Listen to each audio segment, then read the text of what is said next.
एक बार फिर से आप सभी लोगों का स्वागत है आपके अपने यूट्यूब चैनल पर।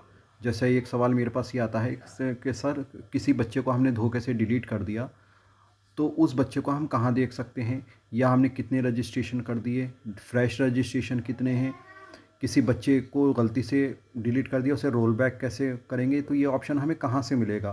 तो इसके लिए सिंपली हमें कुछ नहीं करना है। सबसे पहले हम प्रेरणा पोर्टल खोलेंगे। जैसा कि मैंने प्रेरणा पोर्टल खोल रखा है। प्रेरणा पोर्टल में जो हमारे लेफ़्ट हैंड साइड पर ऑप्शन दिखाई देते हैं, उसमें लेफ़्ट हैंड साइड के एक ऑप्शन में विद्यालय स्तरीय उपभोग प्रमाण पत्र के जस्ट नीचे आपको मिलता है लर्निंग आउटकम। इस लर्निंग आउटकम पर हमें क्लिक कर देना है।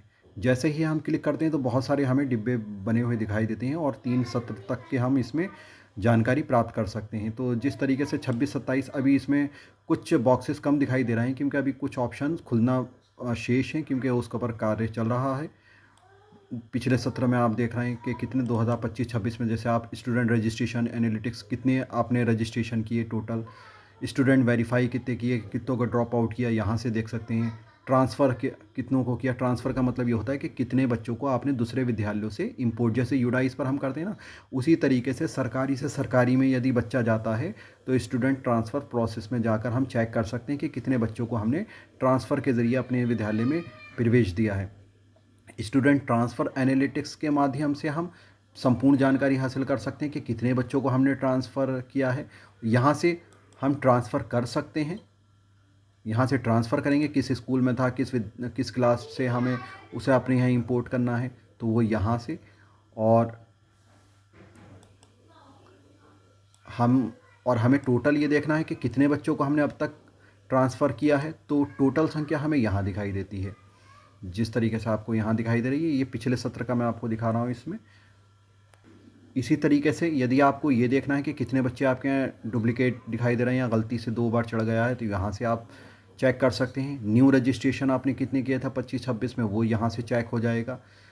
ड्रॉप आउट यानी कितने बच्चों को आपने गलती से ड्रॉप आउट किया, तो आप यहाँ से देख सकते हैं। देखिए सारे बच्चों की सूची आ रही है जिनको भी आपने डिलीट किया था।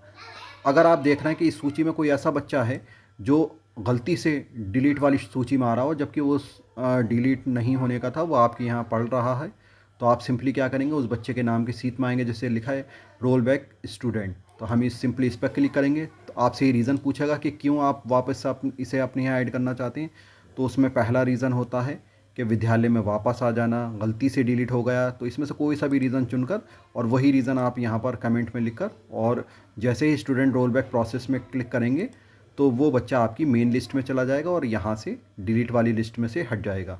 हाँ, एक दिक्कत और आती है टीचर्स को, जैसे पिछली बार आ रही थी कि कुछ विद्यालयों में बच्चों को ट्रांसफ़र किया गया था, लेकिन ट्रांसफ़र करने के बाद वो उनकी मेन लिस्ट में ना आकर वो रोल बैक प्रोसेस वाली लिस्ट में ही दिखाई दे रहे थे।